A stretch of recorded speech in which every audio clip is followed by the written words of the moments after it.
Hello, everyone, and welcome to a mini episode where I am ranking my top 5 prospects in the Habs organization.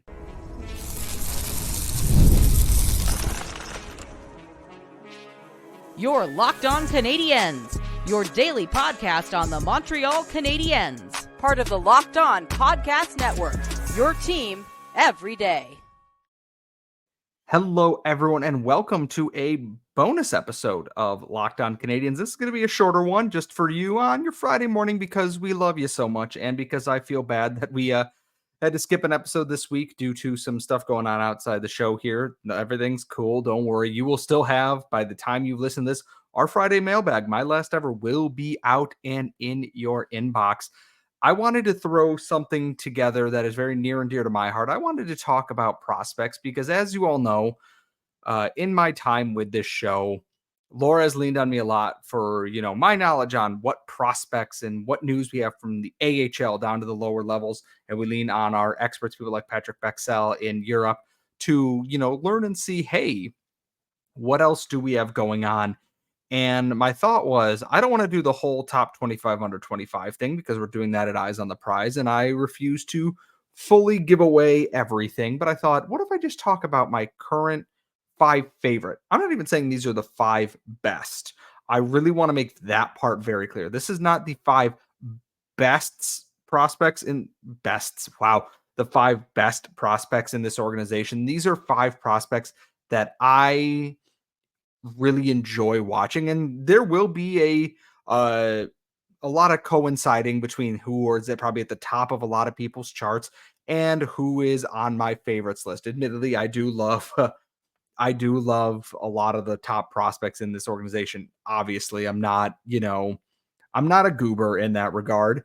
And for clarification's sake, I'm gonna go ahead and put a fine line on this that if they are an NHL regular, they are not on this list. And I am going to include in that list Arbor Jackeye, Jaden Struble, and Joshua Waugh. Now, I think those 3 are obviously Jackeye, but some people will mention that definite, NHL player. Jaden Struble played more than half the season in the NHL. I'm going to move him into that. Same with Joshua Waugh as well, who I expect both of them to make the camp. And obviously, that's going to eliminate guys like Slavkovsky. It's going to eliminate, the Caulfield, etc. They're not prospects anymore.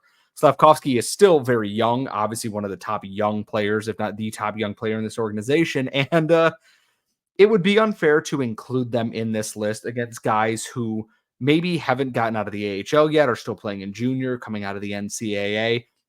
So that is my dividing line. There will be a few names on here that I think will stand out. People are like, well, why is this guy on here, not that? I'm drawing a line on how many NHL games they played. It's, slightly arbitrary, but I think the amount of games that Joshua Waugh and Jaden Struble played in the NHL this year disqualifies them from being a prospect in the very general sense of this list. And I don't think anybody here is going to have a problem with that at that part. I also haven't introduced myself.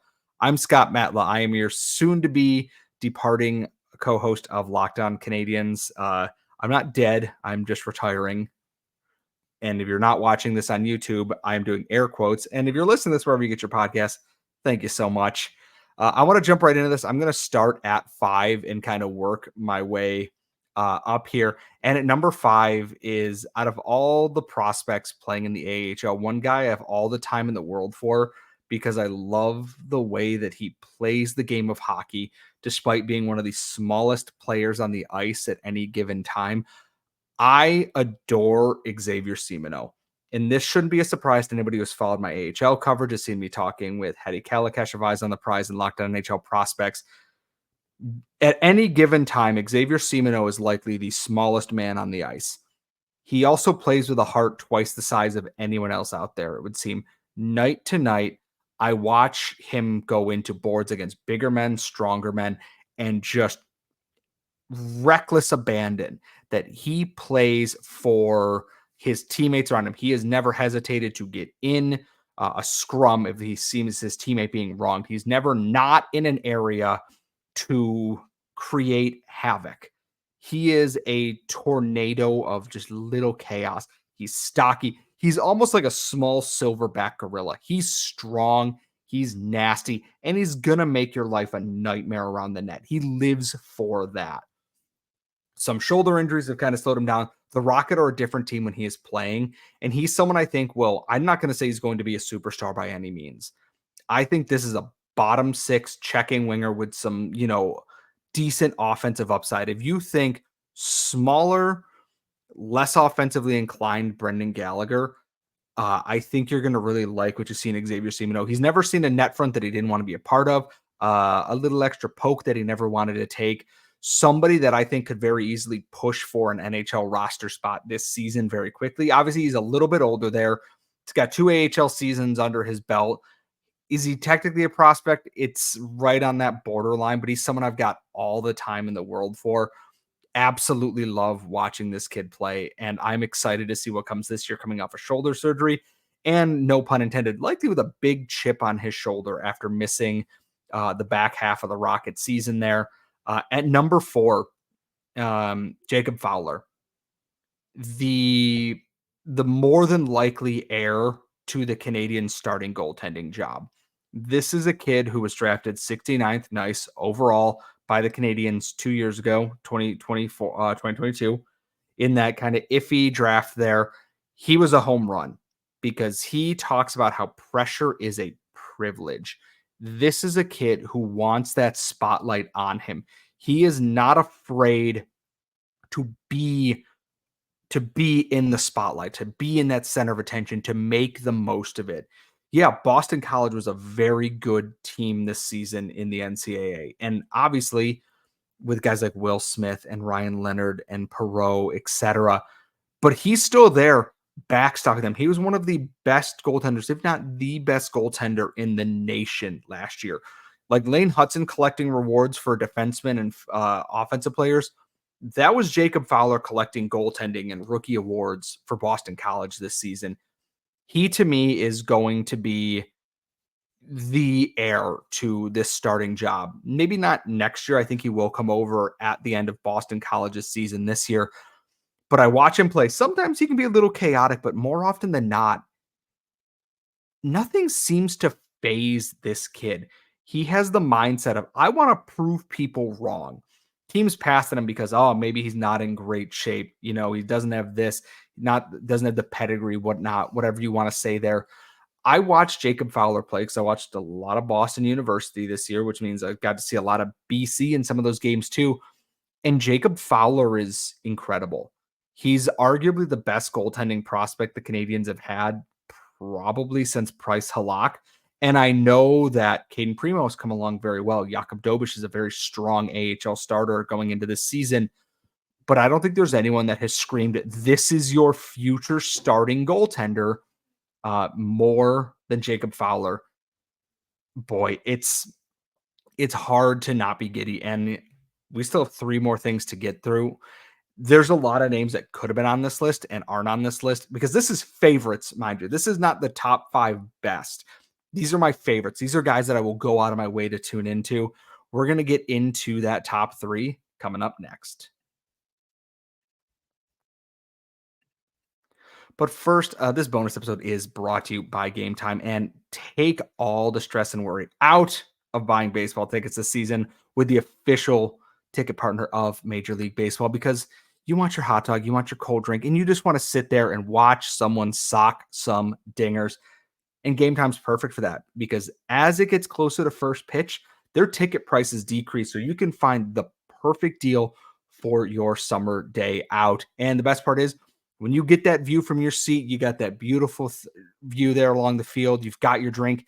There's no hidden fees. The price you see is the price that you are paying, and they have the lowest price guarantee. If you find something better, Gametime will credit you 110% of the difference. So take all the guesswork out of buying MLB tickets with Gametime.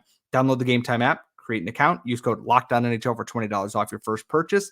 Some terms will apply. Again, create an account and redeem code LOCKEDONNHL for $20 off your first purchase. Some terms will apply. Download Gametime today. Last minute tickets, lowest price, guaranteed. Today's show is also brought to you by the folks at FanDuel, and I love sports. Everyone knows that I love sports. I wouldn't be hosting an NHL podcast for 5 years if I didn't love sports, but It's the summertime and the sports aren't quite sportsing like I want them to, but FanDuel lets me keep the sports going whenever I want. All I got to do is open up the app and dream up bets anytime I'm in the mood, folks. And this summer, FanDuel is hooking up all customers, not new, not old, all customers with a boost or a bonus daily. That's right. There's something for everyone every day, all summer long. So head over to fanduel.com and start making the most out of your summer with FanDuel, the official sports betting partner of Major League Baseball and us here at Locked On.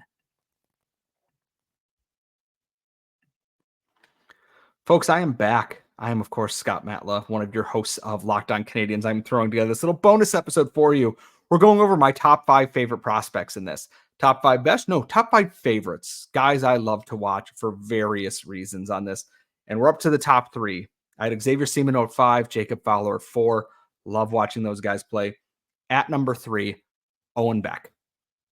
Owen Beck has been a favorite of this podcast since he was drafted, since I was asleep on day 2 of the draft, just a teeny bit hungover, and good old Hattie Kalakash and Jared Book both woke me up to be like, hey, they drafted Beck at a 32nd overall, I think it was at that point. And I went, yeah, that's great. I think, because I am tired and putting everything together here.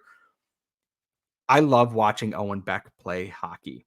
Talking to Lauren Kelly of Elite Prospects and other folks from the OHL, one of the hardest working, smartest players in the league.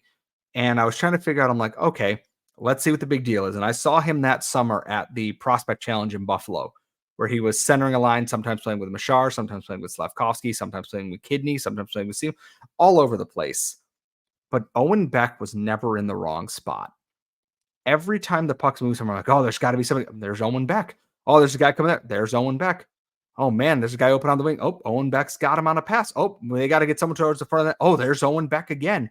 He's everywhere that team needed him to be. And then last year, maybe not as stacked of a Canadiens team, some of the top prospects moving up to the NHL level, not having their NCAA guys there, whatever. But Owen Beck just works hard. He is a workhorse center. This team's been looking for someone to replace Philip Deneau since he was traded or let walk, I should say, over $500,000. Thanks, Mark. And when I watch Owen Beck play, I go, this is a guy who's going to be your workhorse down the middle for a long time. Is he always going to be putting up superstar point totals? That remains to be seen. This is going to be his first professional season. I would expect him to play some games with the Rocket, and I would expect him to have every chance to make the Montreal Canadiens. That is totally possible. And I can't wait to see what he does. Wearing number 62 comes with the caveat of being a pretty heady number for defensively reliable forwards that might be slightly underappreciated in the Canadiens organization. I can't wait to see what Owen Beck does this year. He comes in at number 3. And now it's the final showdown here where it's, man, am I going to pick Lane Hudson? Am I going to pick Ivan Demidov? I'm putting Ivan Demidov at 2 right now. He is, and this is, I flipped a coin before the show to figure out what order I would go in this because it was so hard. Ivan Demidov is my second player. One, I haven't had a chance to watch as much of him as I would like. I can watch all the sizzle reels all damn day, every day until I fall asleep in bed. There is no problem with that. I cannot wait to watch this kid game after game this year. I'm sad that I will not be hosting this podcast to be able to, share those feelings with you. I know Laura and Ian will most certainly have me on. But when I look at Ivan Demidov, I go, that kid's the future. That is that piece that, like, when you're doing a puzzle in Zelda and you put that final statue or piece in place and everything clicks and a chest appears and it's got a Stanley Cup inside of it. I want that. I want that for this team. And Ivan Demidov feels like that. Skating is incredible. His vision is incredible. He's got a nose for the net. He wants to make things happen. And I cannot get enough of that. I want you to force feed me that like Homer when he gets sent to hell and is eating donuts as eternal punishment. I just want to see Ivan Demidov doing incredible things until either my eyes have melted out of my face, the heat death of the universe has occurred, or I am no longer on this mortal plane. I love watching all of this, and I cannot wait to see what's coming. The clock is already running on when SK's last game is, because I will triumphantly return to this show. And Ian and Laura, I'm inviting myself now that when Ivan Demidov comes to North America, I am going to make the biggest fool of myself gushing over him on this show. He comes in at 1.5 place on this, because in first place, Lane Hutson.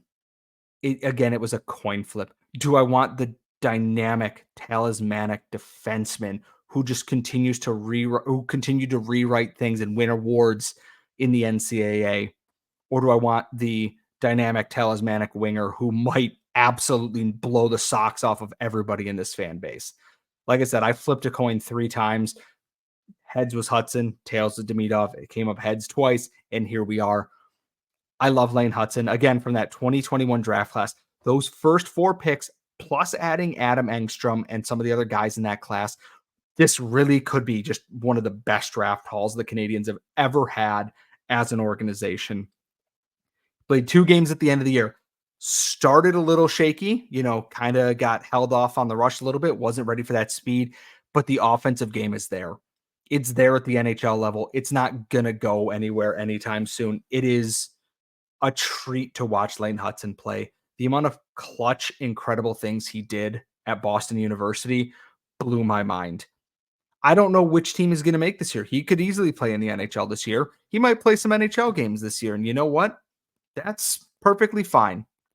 I can't wait to see where he's at, because he's going to be a star.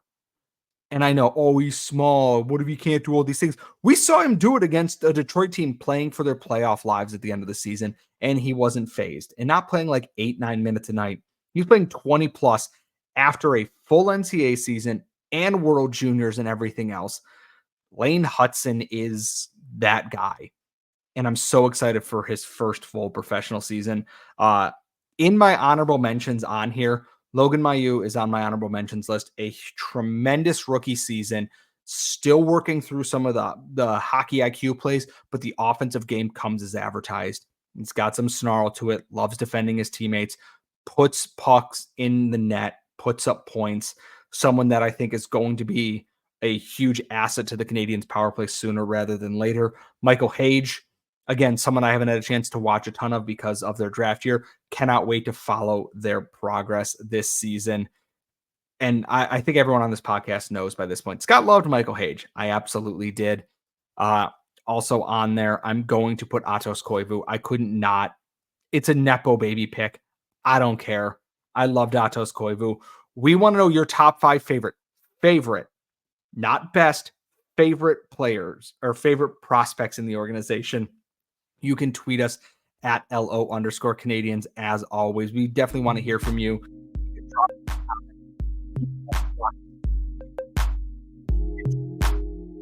You can tweet Laura at The Active Stick, or Ian at maybe it's Ian, since he is now also part of this show. This is a fun little thing for me. I kind of want to just gush about prospects because it's been on my brain. With Kent Hughes having a quiet summer, this is all I could think of.